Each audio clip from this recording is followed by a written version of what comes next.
Let's just end by a little bit, possibly a black humour. This is another image from Keir Starmer's Twitter account. I find this one utterly astonishing because the wizards, as I've labelled them, seem to be in a remarkably childish environment, but I'm not sure where they were actually located. So draw up your own conclusions from the little logos and the icons on the front of the desk. But it would be nice to know exactly what's being said.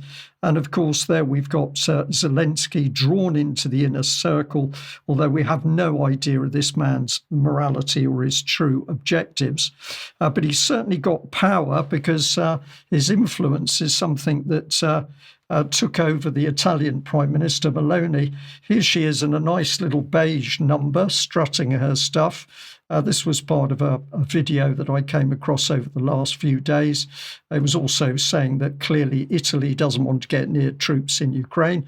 But notice her outfit. Well, when she's together with Zelensky, it all changes, and I couldn't resist that it's definitely back to black.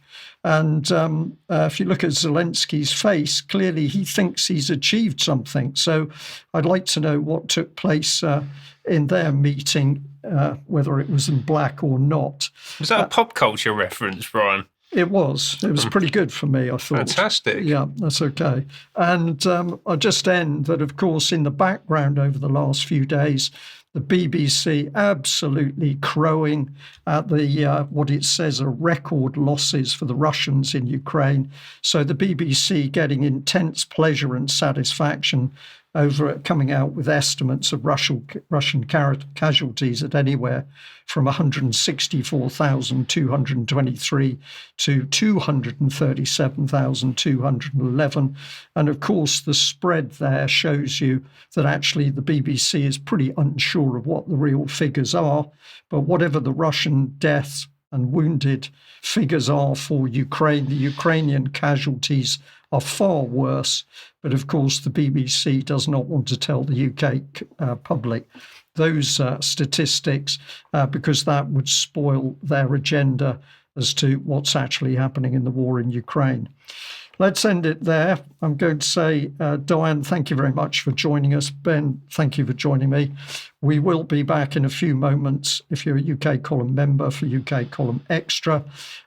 Thank you for joining us for the news today, wherever you are in the world. And of course, knowledge of what is taking place in this wider political agenda is the key to stopping it. So look at the people, look at the policies, listen to the language to understand the agenda. And this is the route to overturning what's taking place. We'll leave it there. Thank you very much for joining us. And as I say, UK Column Extra in a few moments. Thank you. Bye-bye.